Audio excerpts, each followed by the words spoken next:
Sudah, Kak? Assalamualaikum warahmatullahi wabarakatuh.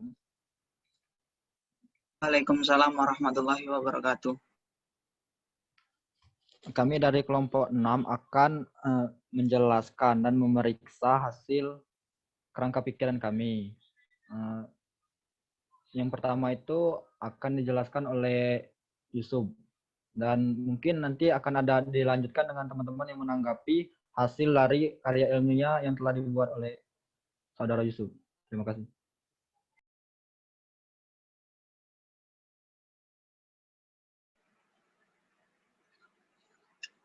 Cek apakah suara saya kedengaran?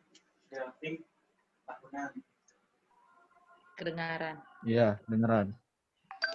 Baik, saya akan menjelaskan tentang karya ilmiah. Oke, yang pertama saya ambil dari jurnal, yaitu jurnalnya Pengaruh Suhu dan Lama Penyaringan Terhadap Karakteristik Fisik dan Mutu Sensoris Kopi Arabica. Nah, nama jurnalnya Jurnal Beta, Biosistem dan Teknik Pertanian, volume 5, tahun 2017, halaman 39 sampai 48.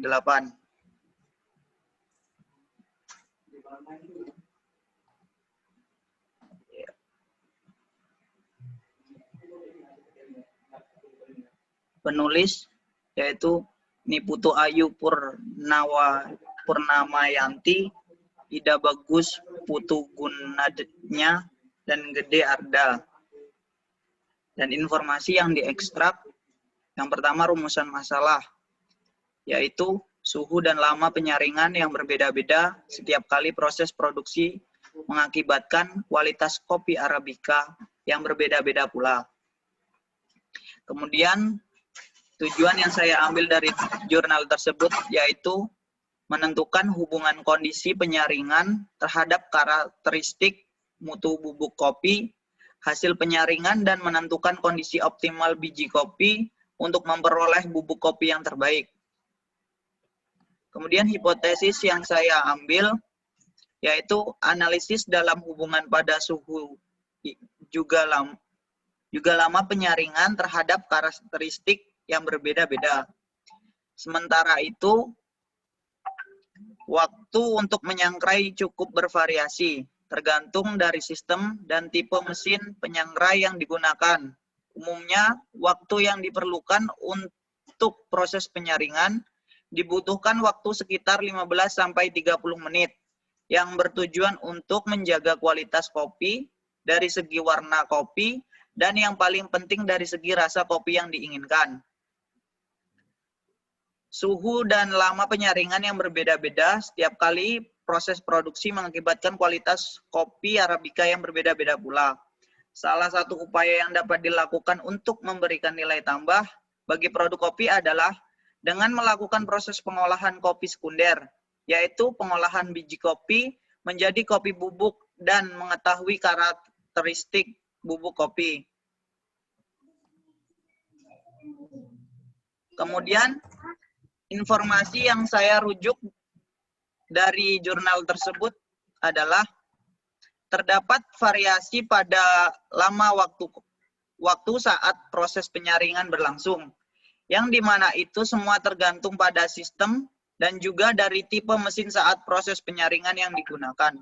Untuk menjaga kualitas dari kopi agar tetap baik, mulai dari segi warna dan juga rasa kopi, terdapat waktu yang digunakan pada umumnya selama waktu penyangraian berlangsung di mana 15-30 menit.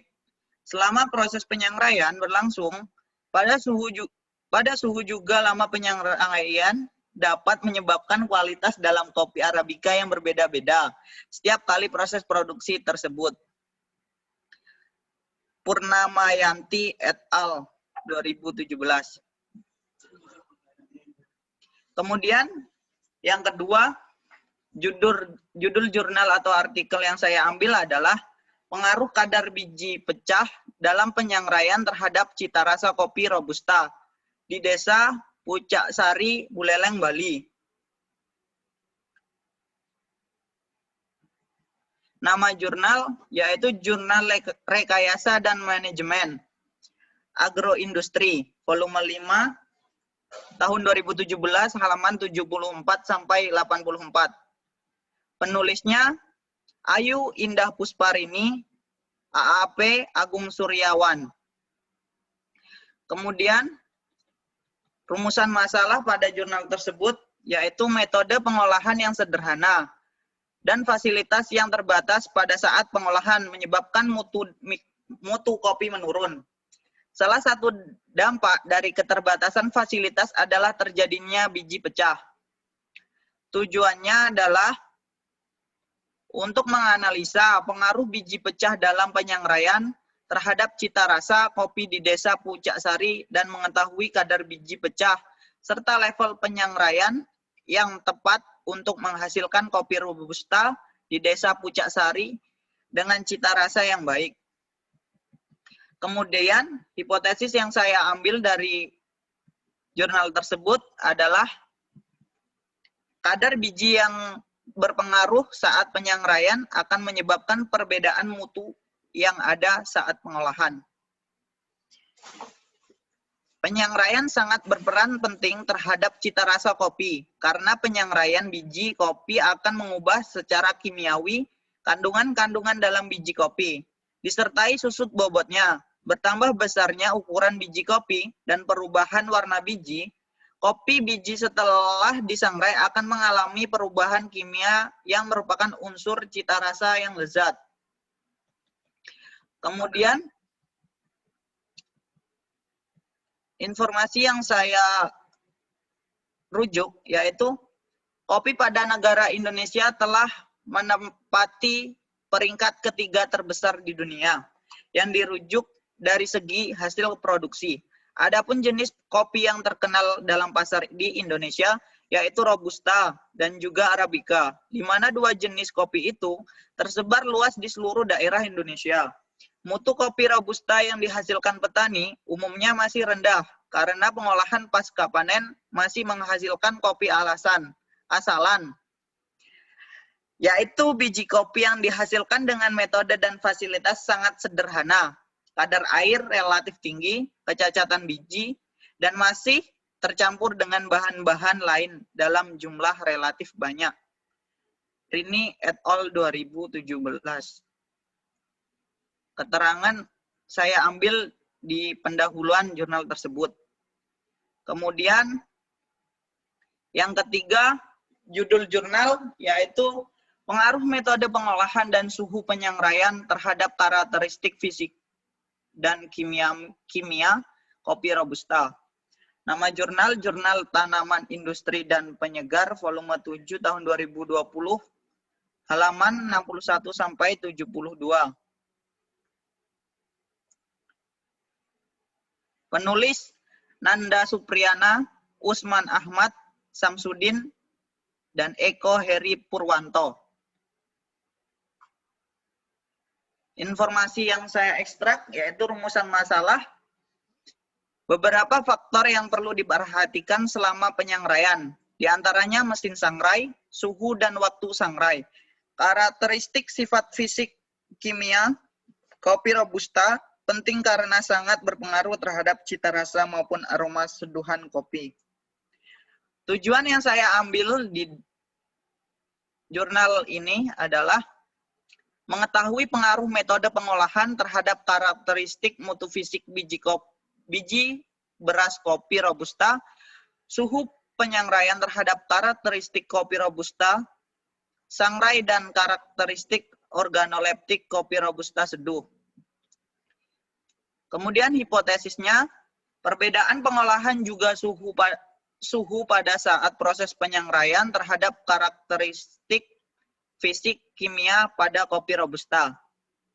Kualitas kopi sangat ditentukan oleh proses penanganan saat panen. Pengolahan dan penyangraian panen kopi biasanya dilihat dari tingkat kematangan buah, dan pemanenan dilakukan saat buah telah berwarna merah.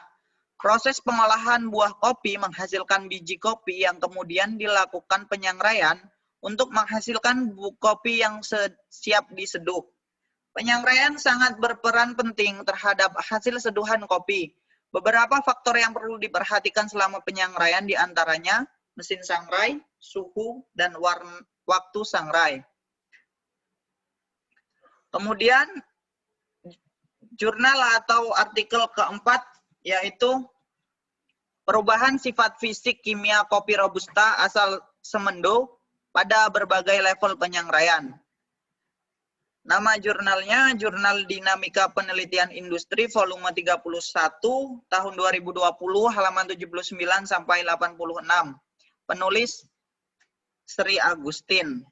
Informasi yang saya ekstrak dari jurnal ini adalah rumusan masalah kualitas kopi roasted sangat dipengaruhi oleh proses roasting. Proses roasting yang tidak terkendali akan menyebabkan kopi menjadi over roasted atau gosong.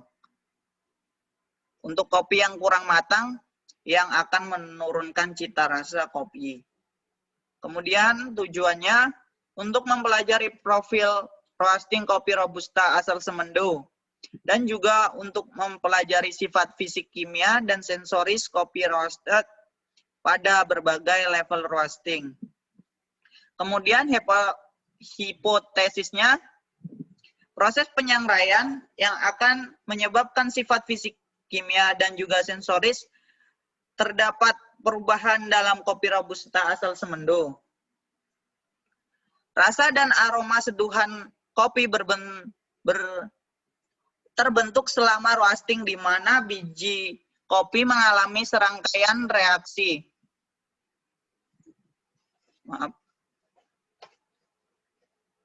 Roasting di mana biji kopi mengalami serangkaian reaksi kimia, termasuk pembentukan senyawa volatil yang menyebabkan perubahan karakter fisika dan kimia.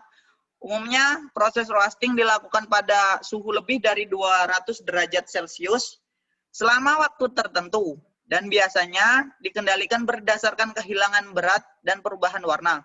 Serangkaian reaksi kimia juga terjadi meliputi reaksi Maillard, reaksi karamelisasi, pirolisis, dan oksidasi. Level roasting akan berpengaruh terhadap kualitas sensoris seperti warna dan aroma seduhan kopi. Kemudian, informasi yang saya ekstrak dari jurnal ini adalah level penyangraian itu dapat mempengaruhi dari zat yang terlarut pada saat dalam air. Karena proses penyangraian ini menjadi proses pada saat perpindahan panas yang banyak atau kompleks, di mana terjadinya penurunan berat yang drastis. Level pada proses penyangraian itu berlangsung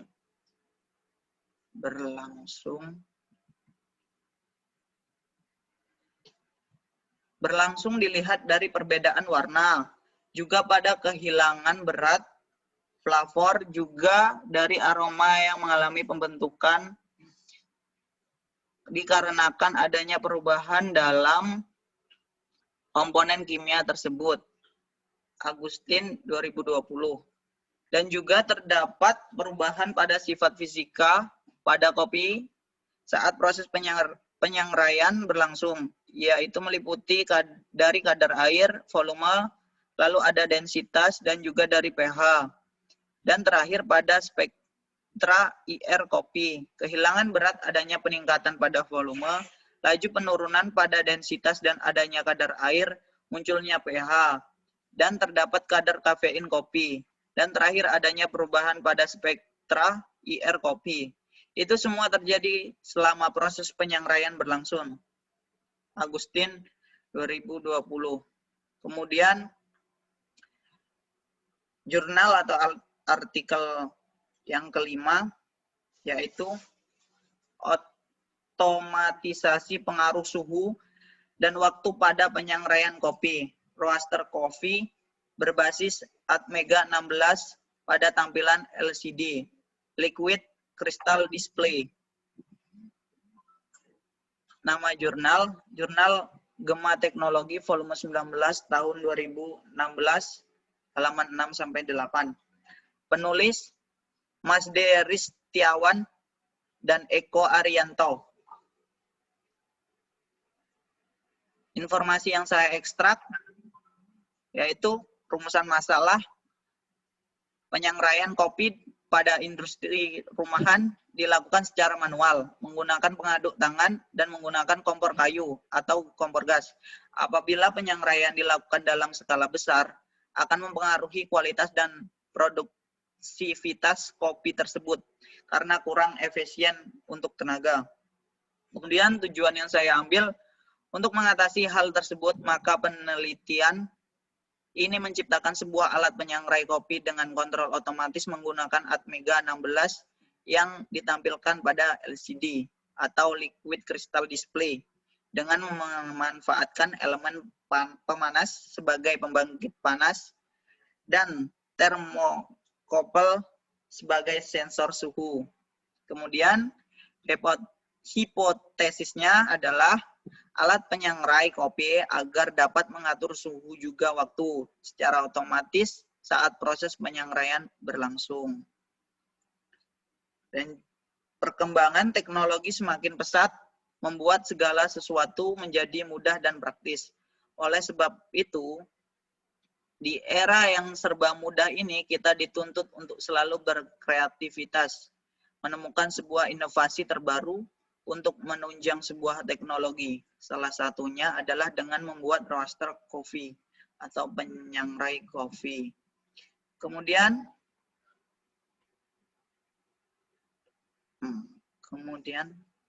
informasi yang saya rujuk ini teknologi semakin pesat menuntut untuk terus beraktivitas dalam menunjang dari teknologi yang ada. Penyangraian yang dilakukan secara manual itu tentunya membuat semuanya kurang baik ataupun juga dapat dikatakan kurang efisien. Dikarenakan pertama dari sistem pengadukan yang masih manual menggunakan tangan yang menyebabkan pengadukan yang dilakukan kurang efektif atau kurang merata. Lalu juga dapat mempengaruhi dari segi kualitas yang dihasilkan dan juga produktivitas yang ada. Maka dari itu, alat penyangraian yang bekerja secara otomatis itu dapat dikatakan dan memang sudah pastinya lebih efektif penggunaannya dan pastinya lebih praktis daripada yang manual. Ristiawan dan Arianto 2016. Kemudian judul jurnal yang ke-6 yaitu penentuan lama sangrai kopi terhadap variasi derajat sangrai menggunakan model warna RGB pada pengolahan citra digital image processing.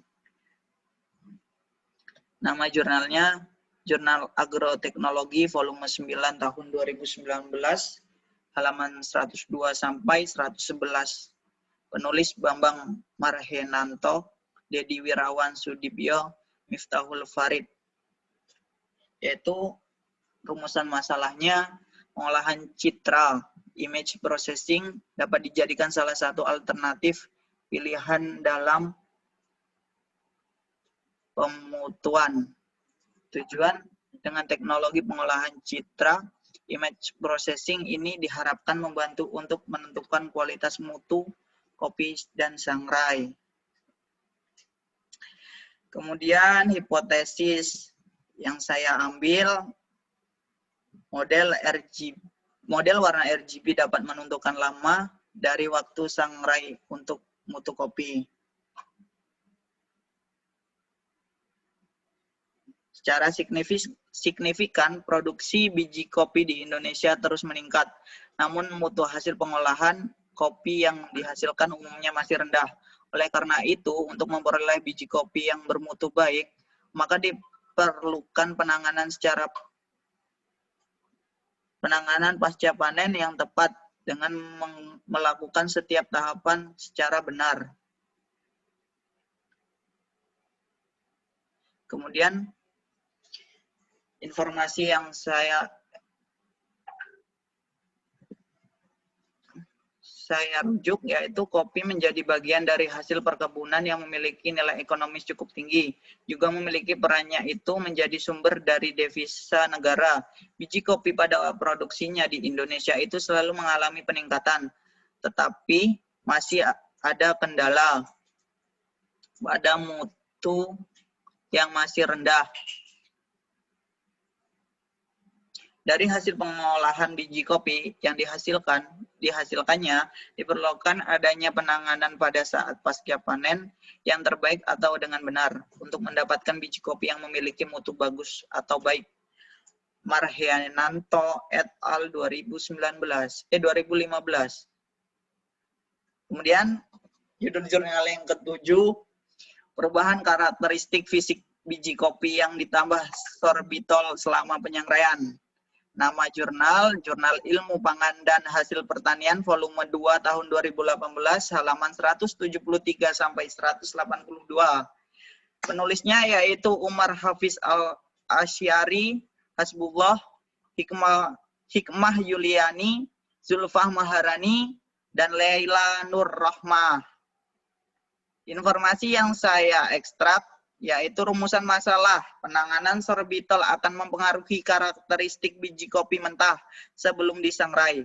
Kandungan gula dalam biji akan meningkat. Hal ini akan berdampak pada seluruh reaksi yang terjadi selama penyangraian. Kemudian tujuan yang saya ambil dapat dampak penambahan sorbitol dalam biji kopi terhadap perubahan fisik biji kopi selama penyangraian.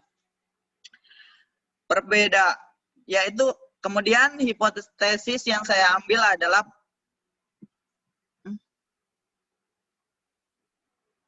penambahan sorbitol dalam perubahan karakteristik fisik pada biji kopi saat proses penyangraian. Perbedaan varietas biji kopi memberikan dampak nilai rendemen yang berbeda. Rendemen biji kopi Robusta lebih besar dari Arabica.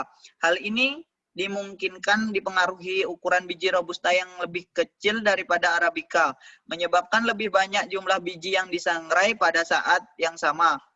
Penambahan sorbitol pada biji kopi Robusta dan Arabica menyebabkan nilai rendemen meningkat, khususnya pada kopi Arabica. Sorbitol dimasukkan dalam biji kopi sebelum penyangraian.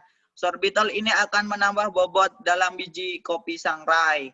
Kemudian informasi yang saya ekstrak dari jurnal ini adalah selama terjadinya proses penyangraian, akan ada peristiwa pada biji kopi yang dimana nantinya akan terdapat dampak atau akan mengalami perubahan yang menjadikan susutnya pada bobot biji kopi. Saat proses sangrai berlangsung dikarenakan pada proses penyangraian itu mengalami kenaikan pada suhu yang sangat tinggi. Dan suhu tinggi selama proses penyangraian dapat menghasilkan reaksi kimia.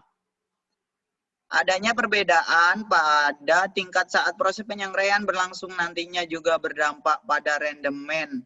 Tingkat penyangraian yang semakin tinggi, itu menandakan nilai rendemen pada kopi Arabica tinggi. Dibandingkan kopi Robusta, penguapan air dan biji kopi juga terjadi selama proses penyangraian. Suhu yang tinggi menyebabkan kulit ari pada biji kopi terkelupas dan juga pada volumenya semakin besar dalam biji kopi tersebut.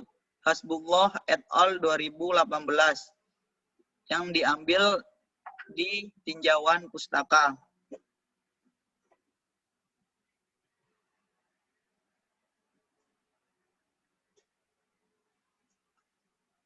Mungkin itu saja yang dapat saya jelaskan tentang kerangka pikir.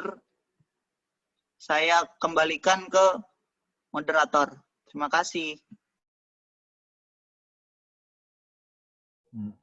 Baiklah. Di sini bagi teman-teman yang ingin memberikan saran atau mengkoreksi dari hasil kerangka pikir yang telah dibuat oleh saudara Yusuf, saya persilakan. Sebelumnya di sini saya ingin mengkoreksi terlebih dahulu untuk kerangka pikiran yang telah dibuat oleh saudara Yusuf. Menurut saya cara pembuatan dari kerangka pikiran si saudara Yusuf ini sendiri sudah bagus. Namun ada kekurangannya. Yaitu pertama kan yang di kolom paling ujung ini seharusnya ada yang namanya keterangan. Tapi namun di sini saya lihat dari tadi nggak ada yang ditampilkan. Satu lagi, terus, nah kalau yang slide yang ke nomor 8 ini kan ada Roman 12. Namun ada yang tadi yang untuk ukuran voltnya itu tidak sesuai. Ada yang 14. Alangkah baiknya untuk menyeragamkan ukuran font tersebut. Mungkin itu saja yang ingin saya tambahkan. Nah, mungkin ada teman-teman yang lain ingin mengkoreksi dari hasil kerangka pikiran telah dibuat oleh saudara Yusuf.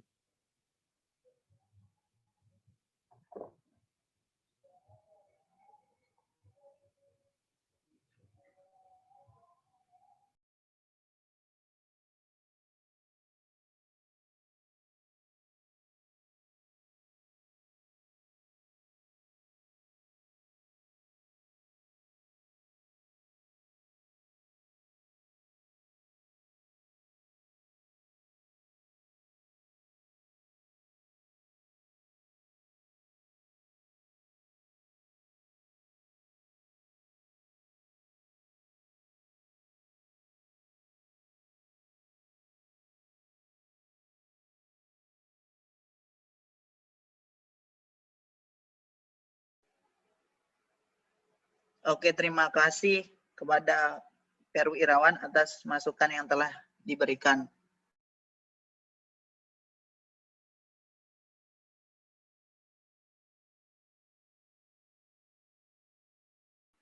Dan juga pada teman-teman yang lain, bila ingin menambahkan, saya persilakan.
Hai, caknya belum ngopi. Kalau ini hening nian.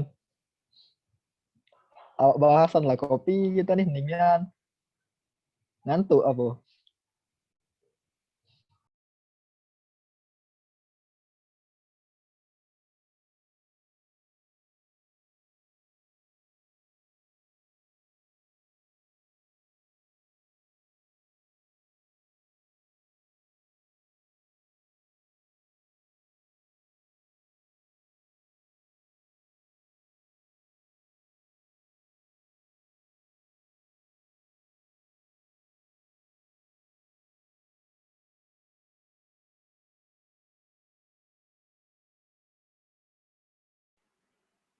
Nah, siapa lanjut abis ini?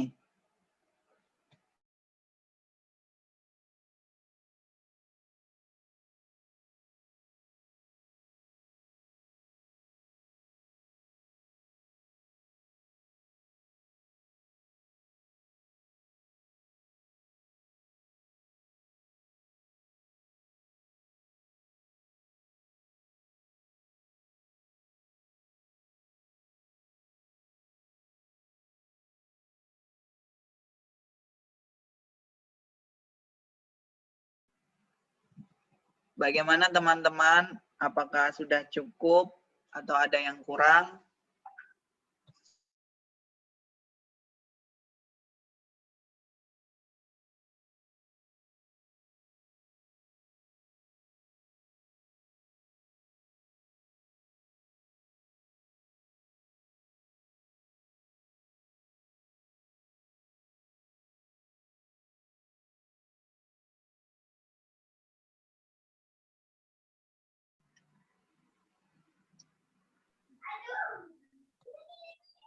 Mungkin cukup.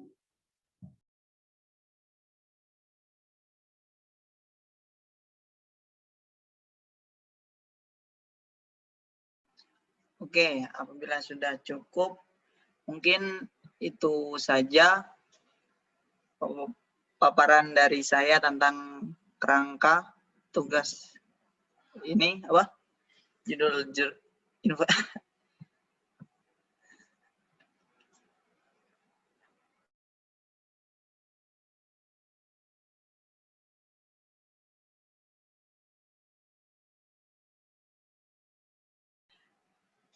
Oke, mungkin itu saja. Sekian dari saya.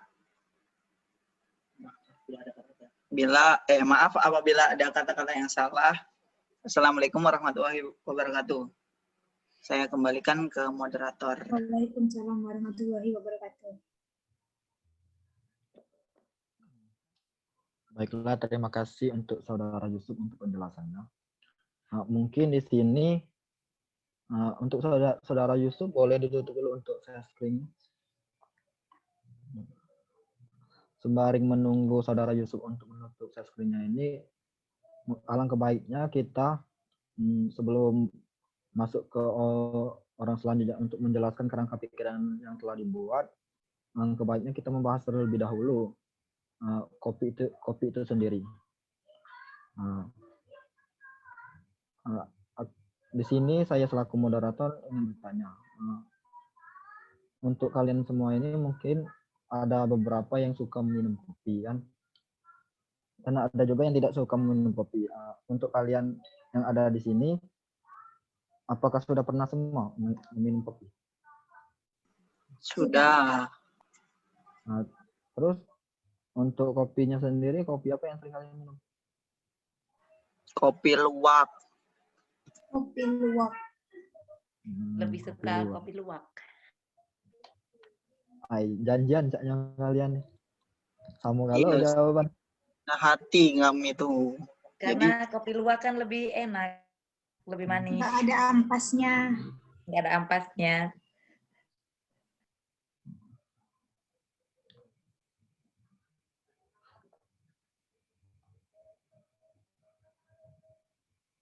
Mungkin untuk Saudara Nima Degalu ingin menyampaikan kerangka pikirannya yang selanjutnya.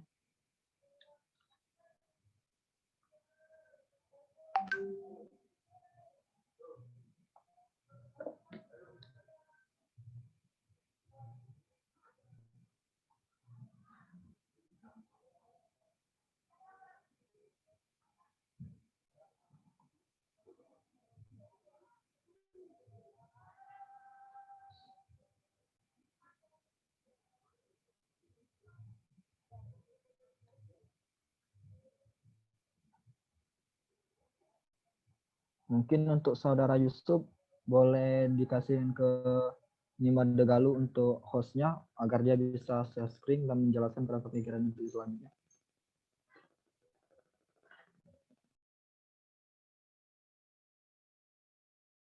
Baik, sudah saya jadikan host. Terima kasih Saudara Yusuf. Iya, sama-sama.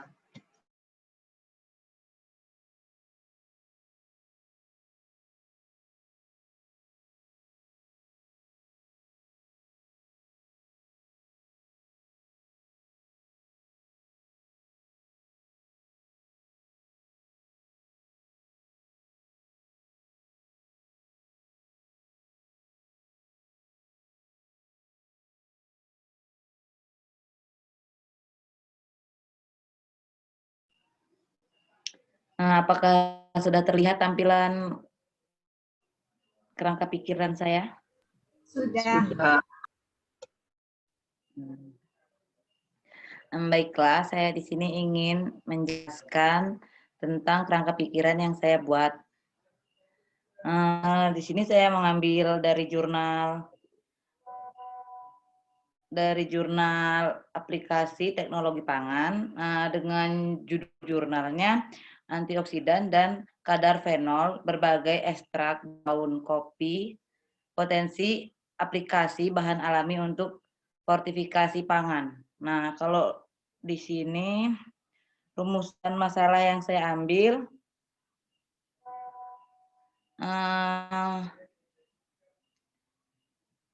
selama ini pemanfaatan tanaman kopi secara komersial hanya terfokus pada pengolahan biji kopi sebagaimana sudah mampu menjadi bahan tambahan makanan. Daun kopi merupakan salah satu bagian dari tanaman kopi yang dianggap limbah dan belum banyak dimanfaatkan sebagai produk pangan maupun sebagai bahan campuran alami untuk fortifikasi pangan. Nah, sedangkan tujuan dari penelitian ini adalah untuk mengetahui aktivitas antioksidan dan kadar fenol yang terkandung dalam ekstrak daun muda dan daun tua kopi Arabica, Robusta, dan Liberica, serta mencari koleksi kadar fenol terhadap aktivitas antioksidan ekstrak daun kopi tersebut. Nah, hipotesis yang saya dapatkan, salah satu contoh pangan fungsional adalah pangan yang mengandung antioksidan. Antioksidan itu merupakan senyawa kimia yang memiliki kemampuan untuk memberikan hidrogen radikal untuk memadamkan oksigen radikal sehingga tercapai keseimbangan oksigen antioksidan yang dapat mengatur fungsi sistem imun dalam mengerjakan fungsi lipida maupun protein seluler asam nukleat, serta mengatur ekstrasi gen yang dapat mencegah timbulnya kanker. Hasil dan pembahasan yang saya dapatkan, hasil penelitian menunjukkan tidak terdapat perbedaan yang signifikan antara antioksidan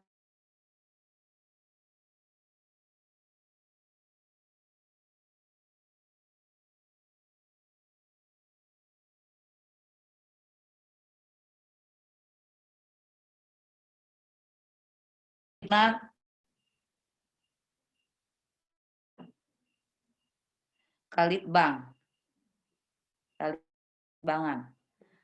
Judul jurnalnya analisa harga pokok produksi pada usaha kopi luwak di Kabupaten Lampung. Rumusan masalah yang saya dapat di sini, kopi luwak itu memiliki harga yang relatif tinggi di pasaran baik tingkat lokal, regional maupun internasional. Hal ini karena kopi luwak diproduksi tidak lazim oleh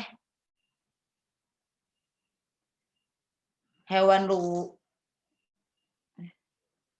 tingkat lokal, regional maupun internasional. Hal ini karena kopi luwak itu diproduksi tidak lazim oleh hewan luwak dan jumlah produksinya tersebut besar.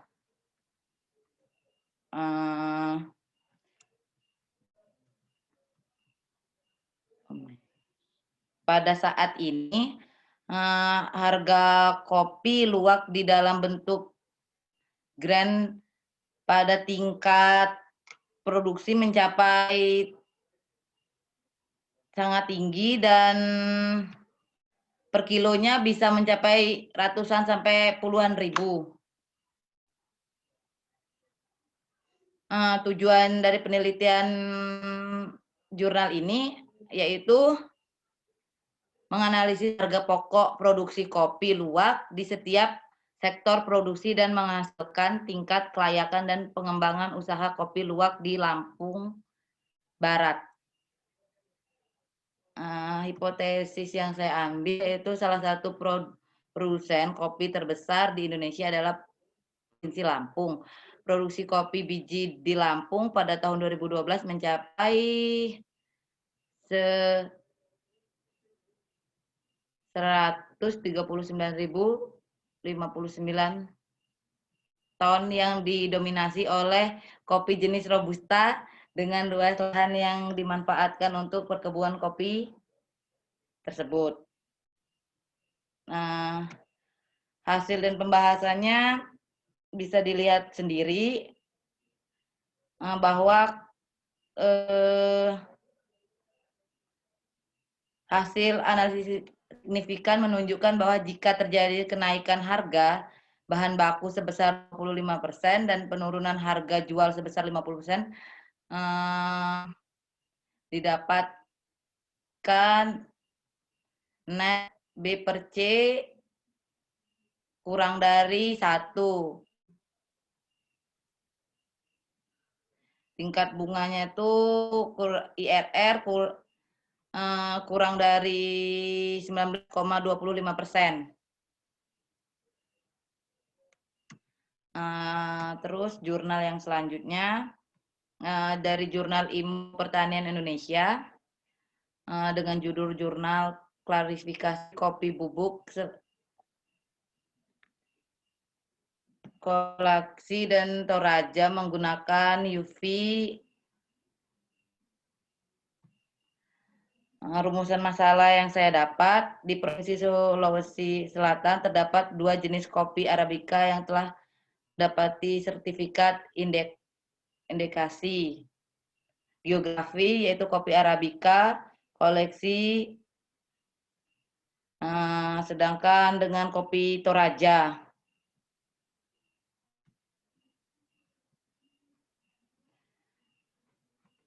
Sehingga sangat penting untuk memastikan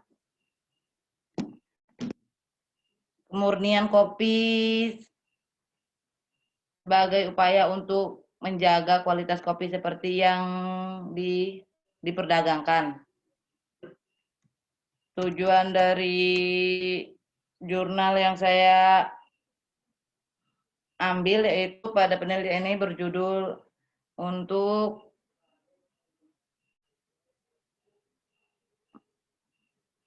pada penelitian UV yang dikombinasikan dengan metode PLS-DA digunakan untuk membedakan 2 jenis kopi spesiasi asal Provinsi Sulawesi Selatan, yaitu kopi kolasi dan kopi Toraja. Hipotesis yang saya ambil ini bisa dibaca sendiri.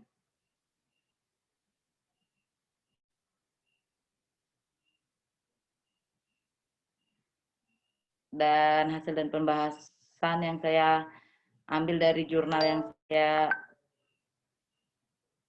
saya jadikan kerangka.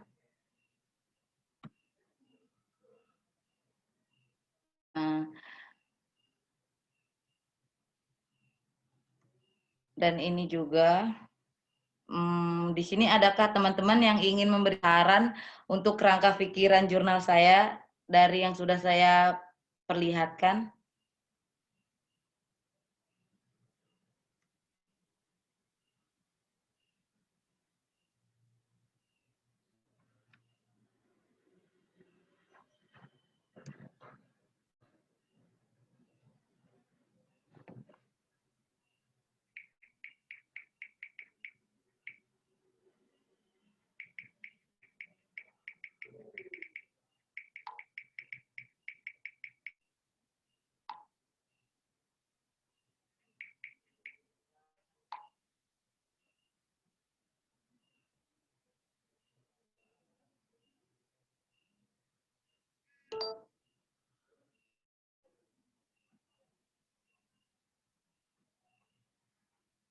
Selanjutnya,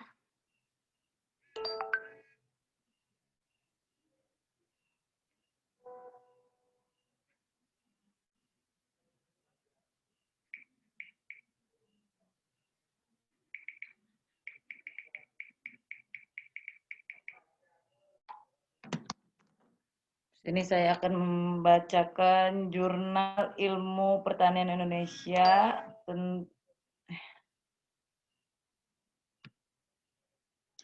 Analisis pengaruh varian jumlah lapisan biji pada akurasi prediksi kandungan minor biji kopi Arabica hijau.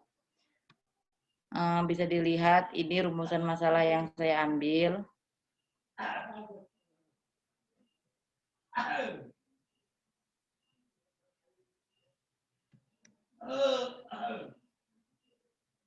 Tujuan penelitian ini adalah menganalisis pengaruh variasi jumlah lapisan biji pada tingkat akurasi prediksi kafein, asam klorogenat, dan triogenat pada biji kopi Arabica hijau.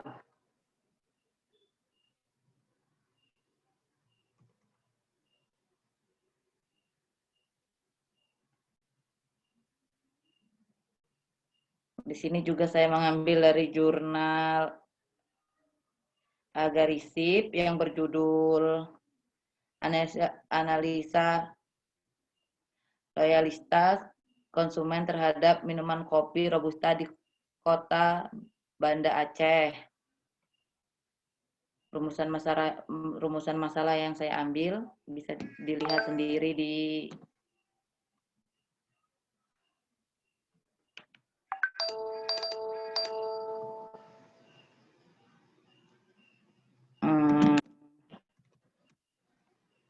sini. Apakah ada yang ingin memberi saran?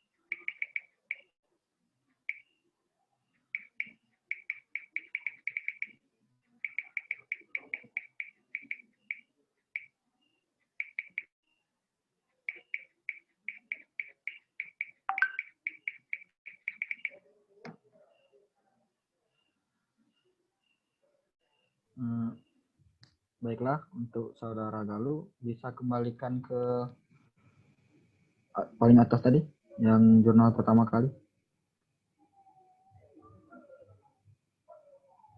Baiklah, balik ke saudara Peru sebentar.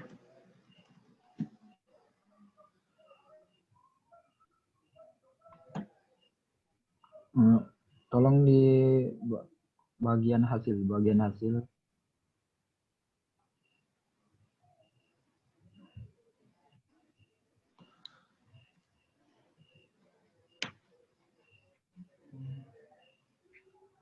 Atas kan? Atas sedikit. Bagian mana ya, Peru? Masih ke bawah atau ke atas? Cukup sampai di sini.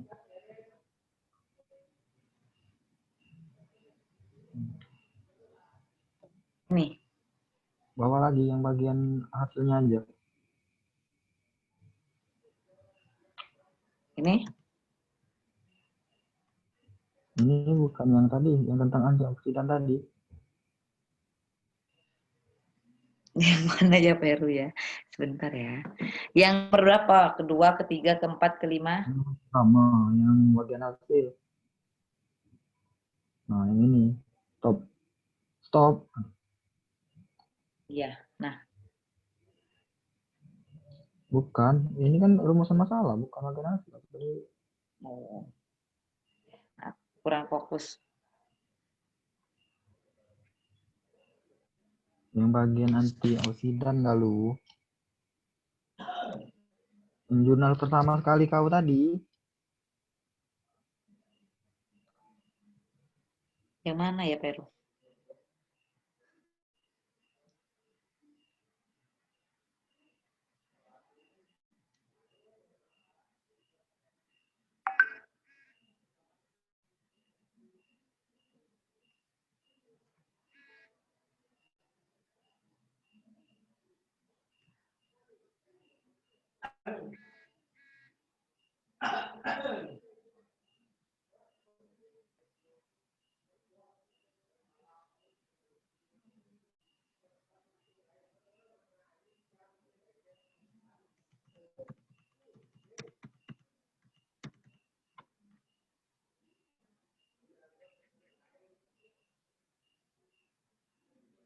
Untuk saudari Galuh, tanggung jawabkan sedikit lagi. Iya.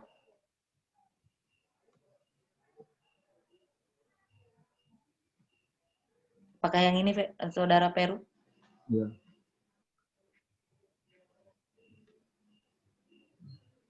Nah, ini kan di sini ada informasi jurnal yang kamu rujuk. Nah, saya ingin bertanya sedikit. Maaf, Saudara Peru, itu suaranya kurang jelas. Halo, apakah saudara saya kedengaran jelas? Halo. Masih sedikit kurang jelas. Mungkin karena sinyal saya agak terganggu karena di rumah saya sedang mati lampu. Kalau di saya suaranya jelas. Coba sekali lagi, Saudara Peru. Nah, baiklah saudara Nimade Galuh, di sini saya ingin bertanya sedikit atau memberikan masukan. Di sini Baiklah, kan, Saudara. di sini ada yang namanya kan aktivitas antioksidan. Nah, di sini kan sudah dijelaskan tentang Liberica itu yaitu sebesar 77,42 kurang lebihnya. Nah, di sini kan ini untuk informasi jurnal yang kamu ketahui. Nah, terus tuh yang kamu terus tuh untuk yang di atasnya tolong kembalikan ke atas. Nah, sedangkan yang informasi yang kamu rujuk sendiri itu kan dia itu selain dia mengandung antioksidan tinggi itu dia mengandung juga polifenol. Nah, yang sini saya tanyakan di sini, jika yang kita tahu sendiri polifenol itu sendiri kan dihasilkan dari tingkat roasting. Bagaimana mencegah agar pada saat kita merosting itu kadar polifenolnya itu tetap terjaga? Mungkin cuma itu untuk saya menanyakan sedikit.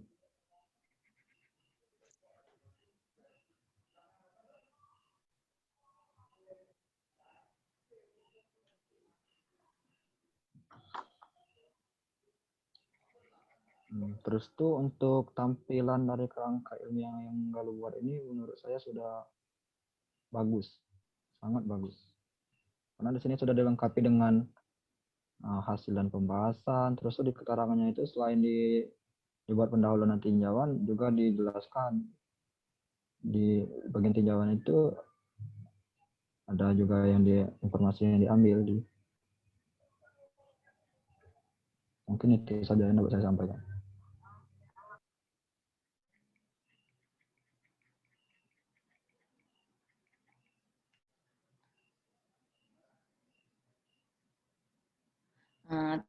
Baiklah, saya terima masukan dari Saudara Peru Irawan.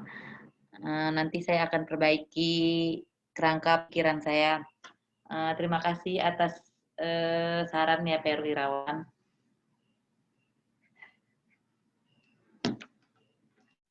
Apakah ada yang ingin memberi saran lagi?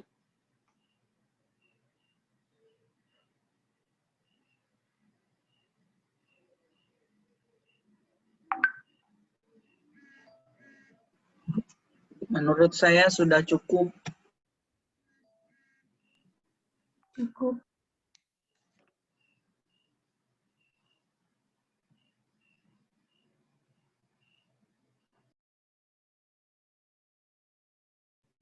Baiklah, jika sudah cukup,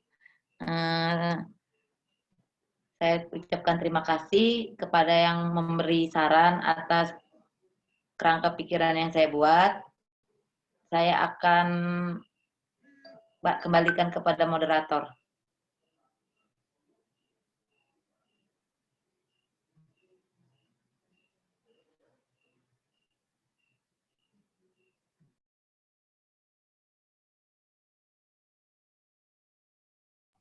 Baiklah, terima kasih kepada saudari Imanda Galuh. Mungkin di sini kita langsung lanjut aja untuk yang penyampaian kerangka pikiran selanjutnya. Di sini ya tolong saudara Yusuf jadikan saya host agar saya bisa share screen.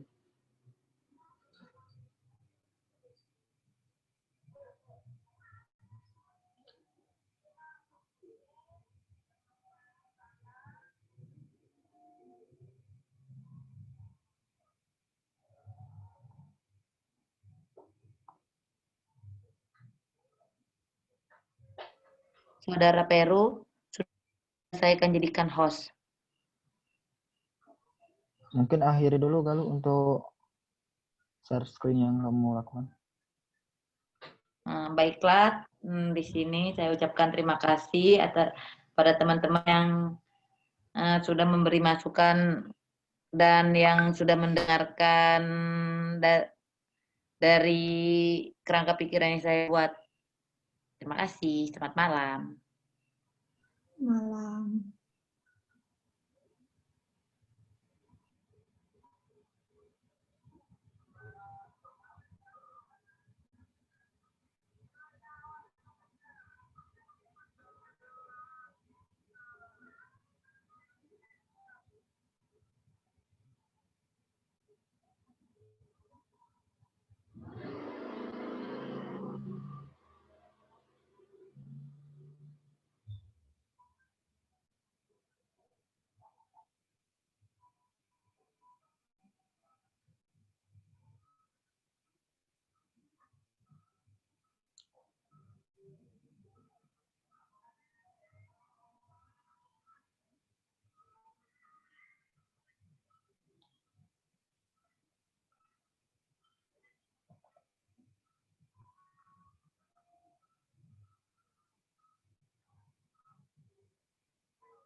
Halo? Iya, halo. Halo. Apakah kerangka pikiran saya bisa terlihat di layar kalian? Sudah Terlihat. terlihat.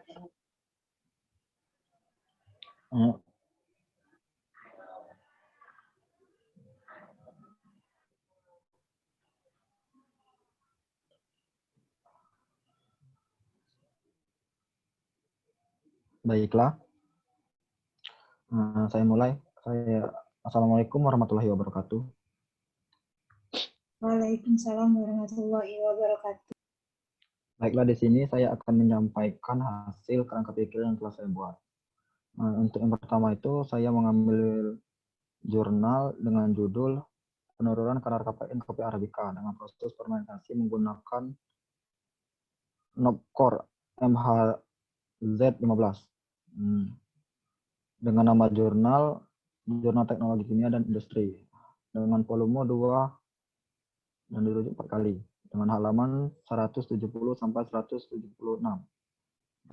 Di sini untuk informasi yang diekstrak itu ada rumusan masalah, ada hipotesis, dan di sini saya juga menambahkan hasil dan pembahasan. Mungkin untuk rumusan masalahnya sendiri bisa kalian baca sendiri, dan untuk hipotesisnya itu sendiri yaitu di sini dekaffeinasi dan desidifikasi dapat menurunkan kadar kafein dan kadar asam yang terdapat dalam biji kopi. Untuk hasil pembahasan ini akan saya masukkan di informasi yang saya rujuk. Yaitu dari hasil dan pembahasan saya masukkan di informasi yang di ekstrak itu sendiri, didapat penggunaan Nopcore MZ15 dalam proses fermentasi kopi dapat terjadi proses dekafeinasi dan deasidifikasi dan menurunkan kadar kafein dari yang awalnya itu 0,91% menjadi 0,71%, sehingga aman untuk dikonsumsi.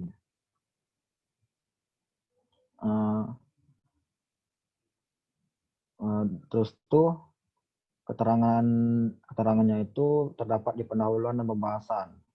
Maksudnya di sini yaitu dari informasi yang saya ekstrak beserta informasi yang saya rujuk itu terdapat di bagian pendahuluan dan pembahasan dari jurnal yang saya rujuk tersebut.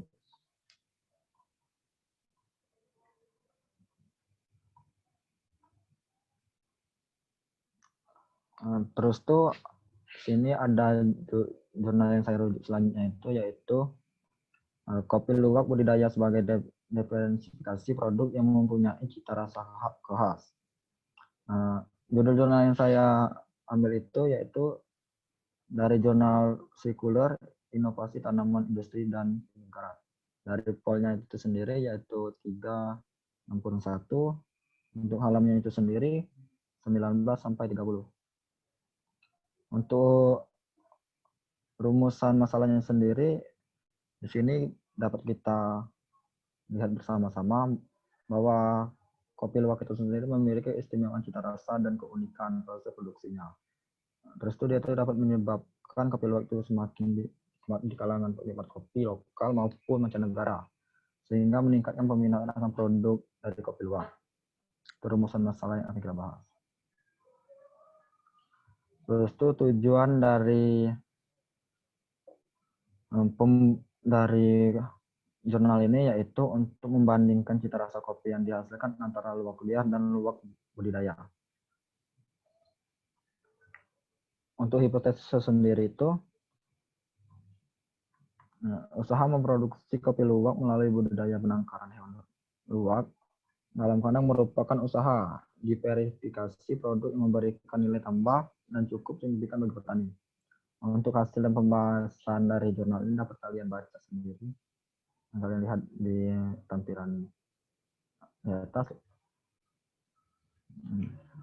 Sama seperti tadi, untuk hasil pembahasan ini yang nantinya akan mengacu kepada informasi yang saya rujuk dari jurnal tersebut, yaitu yang saya dapatkan dari hasil pembahasan beserta rumus masalah dan pendahuluan dan dari jurnal ini, yaitu kopi luwak itu sangat disukai penikmat kopi seluruh dunia. Namun luwak yang ada itu sekarang itu cukup sedikit. Yang untuk upaya menghasilkan kopi luwak itu cukup banyak dapat dilakukan dengan budidaya penangkaran hewan luwak itu sendiri yang diberikan makanan ke kopi sesuai selera hewan luwak sehingga menghasilkan kopi luwak itu sendiri. Proses terciptanya kopi luwak itu sendiri berasal dari hewan luwak yang akan mengeluarkan feses biji kopi dalam keadaan utuh. Yang selanjutnya itu biji kopi itu sendiri akan tercampur dalam fesesnya, baik terpisah dan dikumpulkan, dicuci serta diberikan kemudian dijemur.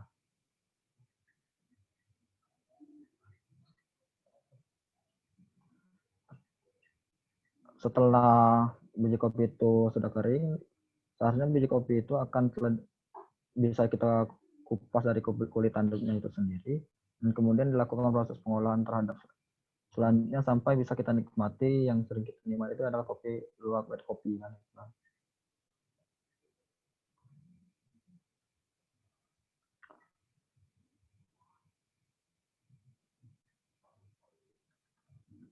Untuk jurnal yang selanjutnya yang saya ambil itu nama penulisnya itu Fauzi M, ada juga Koiron dan Austik pada 2017 yang berjudul Karakteristik Kimia Kopi Luwak Robusta Artificial fermentasi oleh ragi luwak dan amilase. Jurnal ini sendiri, untuk jurnal sendiri itu adalah jurnal penelitian pasca panen dan pertanian yang telah teragreditasi dengan polnya sendiri 14 dalam kurung 3 dengan tebal halaman 144 sampai 155. Untuk rumus masalah sampai dengan hasil dan pembahasan dapat kalian lihat sendiri di sini.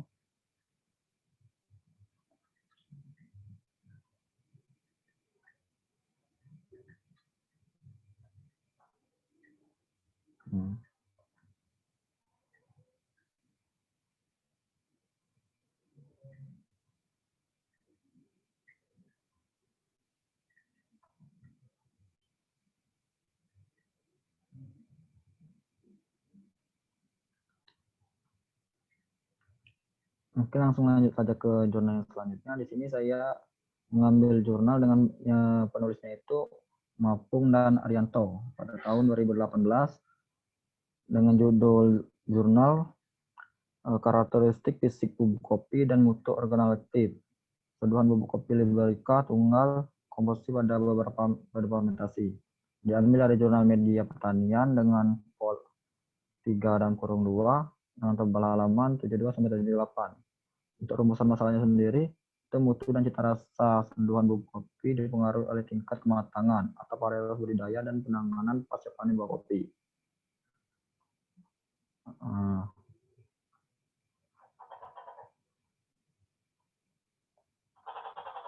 Untuk yang selanjutnya, untuk rumusan masalahnya bisa kalian lihat sendiri di sini.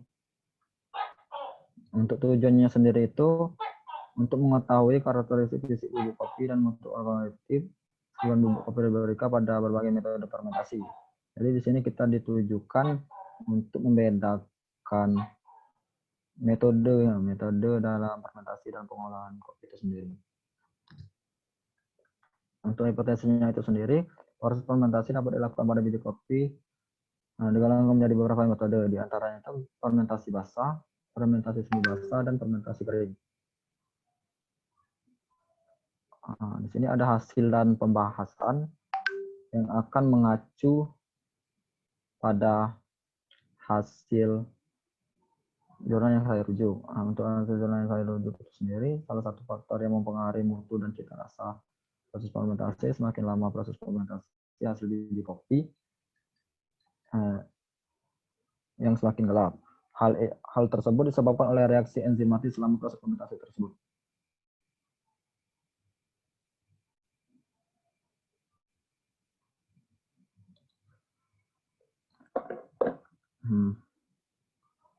Mungkin itu saja beberapa saja yang akan saya jelaskan dalam proses pemeriksaan kerangka pikiran yang saya buat. Bagi teman-teman yang ingin mengkoreksi atau menambahkan dari hasil karangan yang telah saya buat, saya persilakan.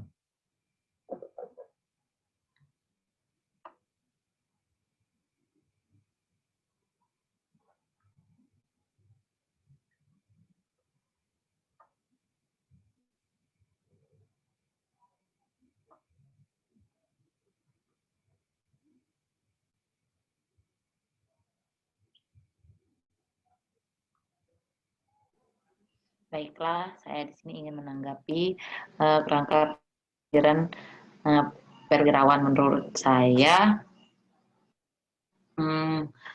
kerangka pikiran Peru ini terlalu panjang ke bawah, dia harus diganti kertasnya menjadi landscape. Dan di sini kerangka pikiran Peru Irawan sudah sangat baik. Cuman dia terlalu panjang ke bawah, jadi agak susah dibaca. Oke, terima kasih untuk masuknya saudari Nimade Galuh. Bagi teman-teman yang ingin menambahkan lagi dari kerangka pikiran yang telah saya buat, saya persilakan.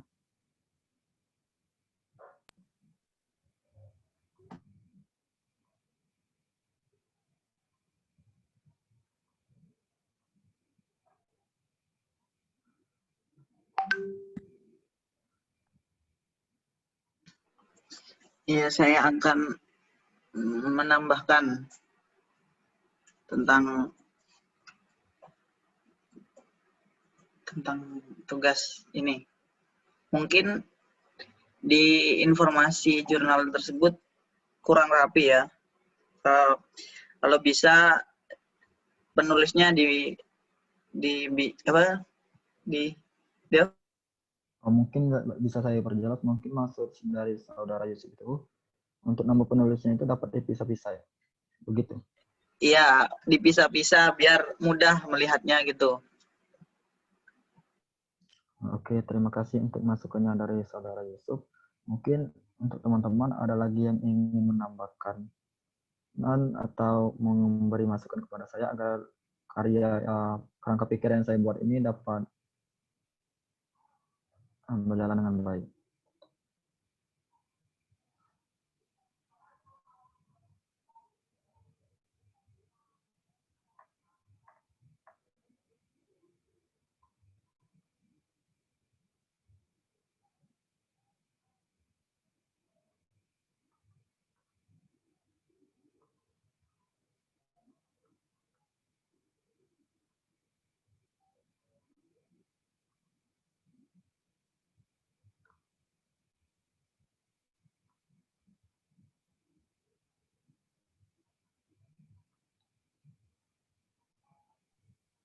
Baiklah, mungkin untuk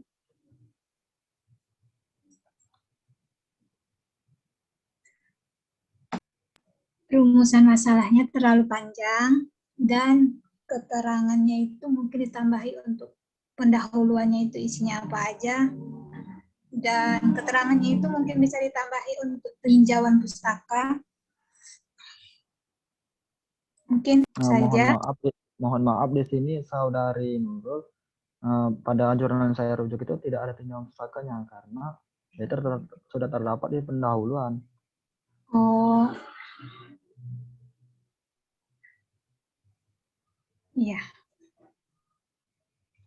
Nah, bagaimana untuk teman-teman? Apakah sudah cukup?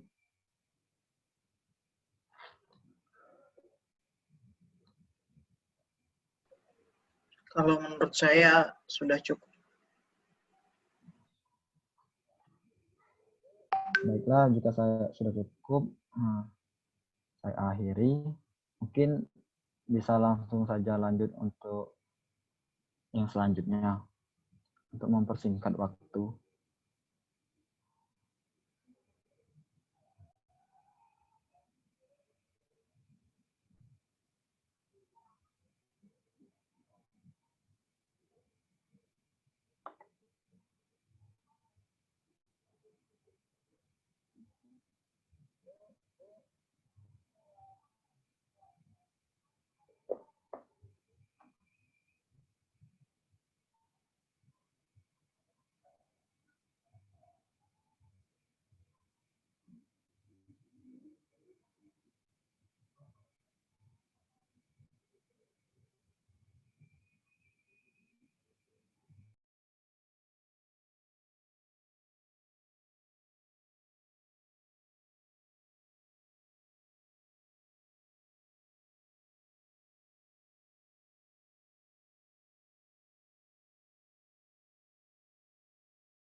Bagaimana? Kayaknya sudah saudari Nurul sudah saya jadikan host.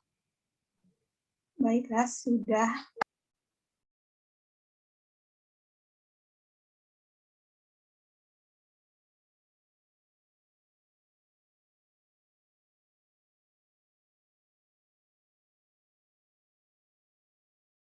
Baiklah, apakah sudah terlihat? Sudah. Baiklah, ini merupakan kerangka jurnal yang saya buat.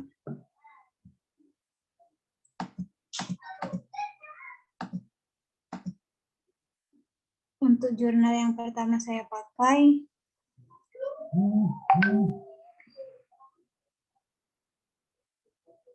Itu jurnal ilmiah ekonomi dan bisnis dengan judul Export Competitive Analysis of Coffee Indonesia in the World Market.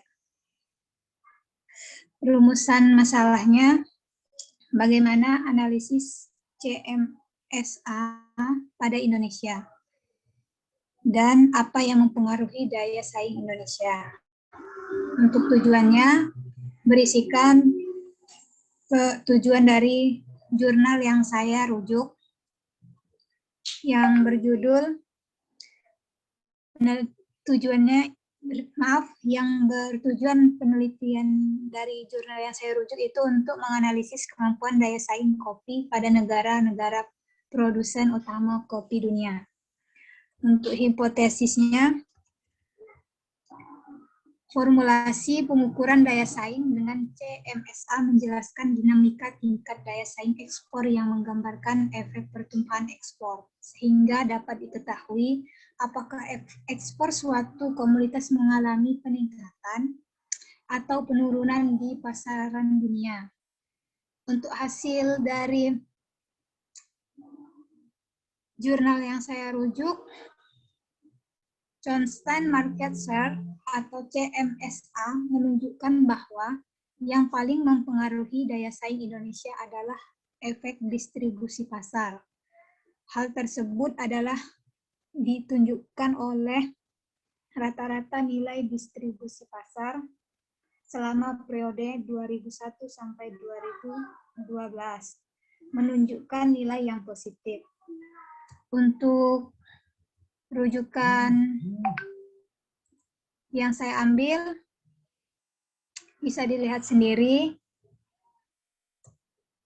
Untuk keterangan berisikan pendahuluan, tinjauan pustaka, dan pembahasan yang bisa dibaca sendiri. Untuk jurnal yang kedua yang saya rujuk, itu jurnal ilmiah sosiologi ekonomika bisnis yang berjudul Analisis Daya Saing Ekspor Kopi Indonesia dan Vietnam di Pasar ASEAN, yang ditulis oleh Nurul Mai Sinta dan Zulkifli Alamsyah. Rumusan masalah pada jurnal ini, mengapa Vietnam tetap lebih unggul nilainya dibandingkan dengan Indonesia. Tujuan dari jurnal ini untuk mengetahui perkembangan ekspor kopi Indonesia dan Vietnam untuk menganalisis daya ekspor kopi dan Vietnam, dan untuk menganalisis perbedaan daya saing ekspor kopi Indonesia dan Vietnam di pasar ASEAN periode 1998 sampai 2013. Hipotesis dari jurnal yang saya rujuk, Vietnam dan Indonesia merupakan anggota dari negara-negara ASEAN yang menghadapi ASEAN Economic Community (ASC) atau perdagangan bebas ASEAN sebagai tujuan mereka dalam integrasi ekonomi regional. Hasil dari jurnal yang saya rujuk bahwa hasil analisis CMS yaitu efek distribusi pasar nilai Indonesia bernilai positif dan bernilai lebih rendah dari Vietnam. Pada tahun 1997 sampai 1998, nilai CMS pada efek distribusi pasar memiliki nilai yang sama antar Indonesia dan Vietnam. Untuk rujukan yang saya ambil dari jurnal, ini bisa dilihat sendiri. Untuk keterangannya juga mungkin bisa dilihat sendiri. Untuk jurnal selanjutnya yang saya rujuk itu jurnal EMBA 2025. Maaf, jurnal EMBA. Dengan judul Analisis Determinan Ekspor Kopi Indonesia ke Jerman periode 1993 sampai 2011. Dengan rumusan masalah, apakah pengaruh pendapat per kapita Jerman, harga kopi, dan konsumsi kopi Jerman? Tujuan dari artikel ini adalah untuk mengetahui ekspor untuk mengetahui faktor-faktor yang paling berpengaruh terhadap volume ekspor kopi Indonesia ke Jerman periode tahun 1993 sampai 2011. Untuk hipotesis dari jurnal yang saya dapat, kopi produksi Indonesia merupakan komoditas yang mempunyai potensi yang besar untuk bersaing di pasar luar negeri, khususnya Eropa. Hasil dari jurnal yang saya rujuk itu bahwa pendapat per kapita Jerman, harga kopi dunia dan konsumsi kopi Jerman berpengaruh secara signifikan terhadap volume ekspor Indonesia ke Jerman. Untuk rujukan yang saya dapat dari jurnal ini mungkin bisa dilihat sendiri, untuk keterangannya mungkin bisa dilihat sendiri. Selanjutnya, jurnal yang saya rujuk adalah Jurnal Sosiologi Ekonomi dan Kebijakan Pertanian dengan judul Daya Saing Ekspor Kopi Indonesia di Pasar Global. Informasi yang diekstrak pada rumusan masalahnya, bagaimana daya saing ekspor kopi Indonesia di pasar global. Untuk tujuan dari artikel ini, untuk menganalisis posisi daya saing perdagangan kopi Indonesia di pasar global. Hipotesis yang saya dapat, besarnya potensi perdagangan kopi Indonesia tersebut dihadapkan pada berbagai tantangan. Salah satunya adalah semakin tinggi tingkat persaingan antar negara, produser memperebutkan mangsa impor di pasar internasional. Hasil dari jurnal yang saya rujuk itu bahwa Indonesia memiliki pangsa ekspor kopi terendah dibandingkan dengan negara eksportir utamanya lainnya. Dan untuk rujukan yang saya ambil dari jurnal ini mungkin bisa dilihat sendiri. Untuk keterangannya yang berisikan pendahuluan mungkin bisa dilihat sendiri. Untuk jurnal yang selanjutnya yang saya rujuk itu Jurnal Ilmu Pertanian Indonesia dengan judul Analisis Pengaruh Variasi Jumlah Lapisan Biji pada Akurasi Prediksi Kandungan Minor Biji Kopi Arabica Hijau Bondowoso dengan Nir Spetsochus. Informasi yang diekstrak pada rumusan masalah, bagaimana cara menentukan kandungan kafein terbaik pada biji kopi. Tujuan dari judul yang saya rujuk itu untuk menganalisis pengaruh varietas jumlah lapisan biji pada tingkat akurasi prediksi kafein, asam klorogenat, dan trigonelin pada biji kopi Arabica Hijau Bondowoso dengan Nir Spetsochus. Dengan hipotesis, aplikasi dan penelitian NIRS pada kopi telah banyak dilaporkan yang mengindikasi NIRS mampu menduga kandungan kimia dalam kopi. Hasil yang didapat dari rujukan jurnal yang saya ambil, jumlah lapisan mempengaruhi akurasi prediksi kandungan minor biji kopi yang diuji. Jumlah lapisan terbaik yang diperoleh dari penelitian ini adalah 5 lapisan. Untuk rujukan yang saya dapat dari jurnal ini, saya mengambil rujukan yang mungkin bisa dilihat sendiri. Untuk keterangannya mungkin bisa dilihat sendiri. Pembahasannya juga. Untuk jurnal yang selanjutnya, yang saya rujuk itu Jurnal Perspektif Ekonomi dan Pembangunan dengan judul artikel Daya Saing dan Faktor-Faktor yang Mempengaruhi Ekspor Kopi Arabica Indonesia di Pasar Internasional. Informasi yang diekstrak, rumusan masalahnya, bagaimana daya saing Arabica Indonesia. Tujuan dari judul artikel yang saya rujuk itu untuk menganalisis daya saing kopi Arabica Indonesia di pasar internasional dan untuk pengaruh produksi kopi, pertumbuhan ekonomi, dan kurs terhadap ekspor kopi Arabica. Hipotesis yang saya dapat dari jurnal itu rata-rata RCA kopi Arabica Indonesia di pasar internasional pada tahun 2000 sampai 2016 yaitu sebesar 2,29% per tahun. Untuk hasil yang didapat selama periode 2000 sampai 2016, daya kopi Arabica Indonesia memiliki daya saing yang kuat karena nilai indeks RCA lebih besar dari 1 dan produksi kopi kurs berpengaruh signifikan, sedangkan pertumbuhan ekonomi berpengaruh signifikan terhadap ekspor kopi Arabica Indonesia.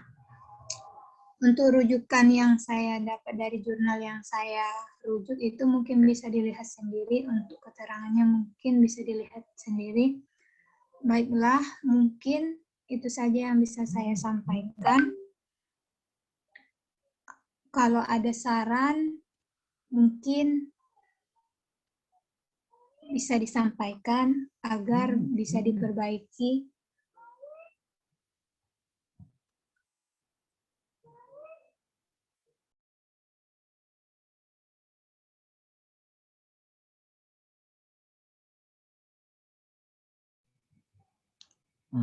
Menurut saya, untuk kerangka pikiran yang telah dibuat oleh saudari Nurul ini sangat baik, dan tidak ada koreksi dari saya. Mungkin untuk teman-teman yang ada pendapat boleh disampaikan untuk kerangka pikiran dari saudari Nurul tersebut. Baiklah, terima kasih untuk Heru Irawan.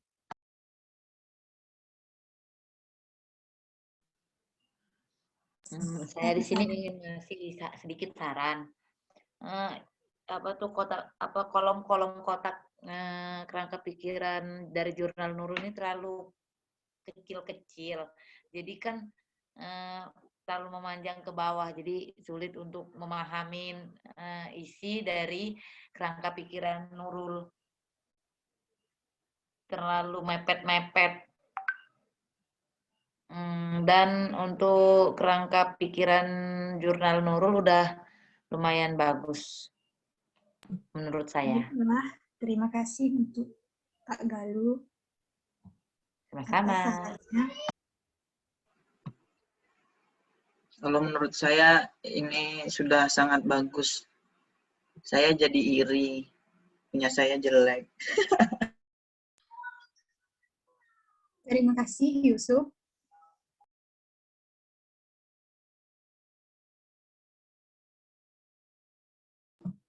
Apakah ada tambahan lagi?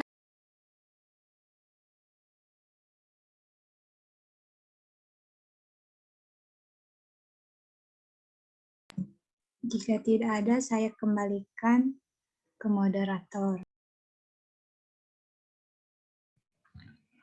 Baiklah, terima kasih untuk saudari Nurul.